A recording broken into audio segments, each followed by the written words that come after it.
Pessoal, hoje nós vamos de Nova Simples. Vocês já ouviram falar sobre esse instituto? Foi recentemente criado para apoiar, incentivar as startups aqui no Brasil, né? Muita gente não conhece, mas várias pessoas no meio do empreendedorismo já ouviram falar e têm algumas dúvidas. Até porque o instituto foi criado e não está sendo muito utilizado. E agora vocês vão entender por quê. Me parece que o problema todo é o seguinte, o que, aliás, acontece várias vezes no Brasil, né? No mundo das ideias, no projeto de lei, se tem uma coisa. E depois aquilo se muda tanto, é tão alterado no Congresso, que acaba que o produto, o resultado final, vira outra coisa. E foi o que aconteceu com o Nova Simples. Quando ele foi efetivamente aprovado, promulgado, entrou em vigor através da Lei Complementar 167, lá de 2019, ele acabou virando um arremedo do que era para ser. Explico. A ideia original era, na realidade, assim, grosso modo, criar um MEI para as startups, ou seja, um regime bastante simplificado que fosse a porta de entrada para aqueles negócios iniciais bem inovadores, altamente escaláveis e ainda bastante pequenos, de forma que o empreendedor ou os empreendedores pudessem acessar um portal, preencher um cadastro e já sair na hora com um CNPJ, tá? Prescindindo de qualquer outra necessidade fiscal e podendo, inclusive, ter um valor de faturamento até o limiar do MEI, por exemplo, hoje, R$ 81 mil por ano, para que pudesse ter receita com produtos e serviços inovadores, experimentais, né?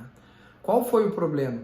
O problema é que na hora de discutir, aprovar essa lei, se tirou esses elementos todos, tal qual no MEI, de questões tributárias e previdenciárias ser unificadas, ou seja, um MEI a gente sabe que é praticamente um regime empresarial diverso, pelo qual se recolhe tributos, se contribui com o INSS, simplesmente pagando um valor fixo por mês, né? Obviamente que a gente sabe que o MEI não se aplica para atividades de startups, são só algumas atividades específicas, a grande maioria é serviço, pequenos comércios, enfim, é para tirar as pessoas da informalidade. Mas voltando para cá, o Inova Simples, a ideia era que tivesse essa simplificação toda para startups, né, para que elas pudessem rapidamente serem criadas, começar a operar, ver se ia dar certo ou não dá, e se não desse, rapidamente pudesse dar baixa.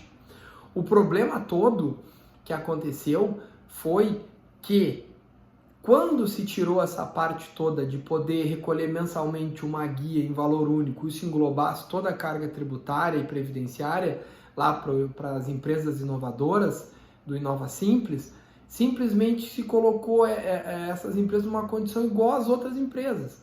Então a única vantagem do Inova Simples que existe hoje, está no artigo 65A da Lei Complementar 123, é rapidamente entrar nesse portal lá da Rede Sim, se registrar e já sair com o CNPJ. Só que logo depois disso, se essa startup quiser ter alguma receita operacional, ela vai ter que ter um registro fazendário no município ou no estado e escolher o regime tributário, ou do simples, ou lucro real, ou lucro presumido.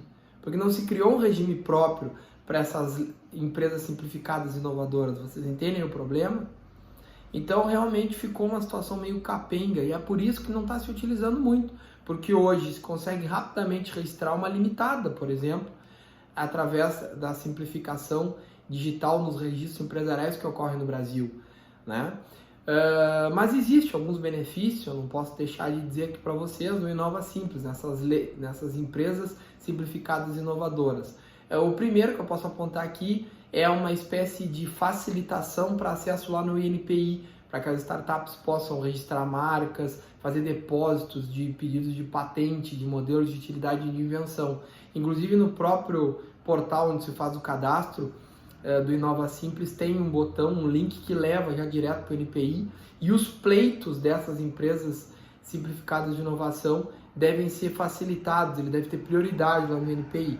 Outra vantagem é poder encerrar imediatamente a empresa do Inova Simples. Mas aqui eu faço uma ressalva. Se por acaso essa empresa está com débitos em aberto perante o fisco, enfim, seja o que for, no momento de encerrar, automaticamente isso vai migrar para as pessoas físicas dos empreendedores.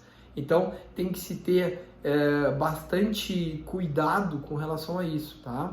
Um outro aspecto é que a lei exige que essa empresa simplificada e inovadora tenha uma conta bancária, não pode se utilizar a mesma conta bancária do empreendedor ou dos empreendedores, para que lá se aporte todos os recursos que a startup está utilizando para suas atividades iniciais.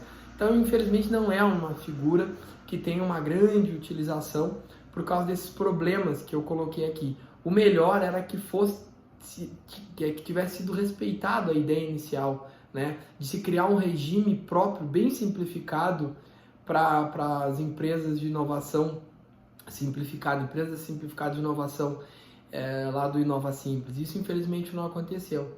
Tá bem?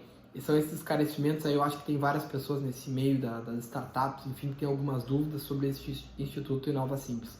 Valeu, abração!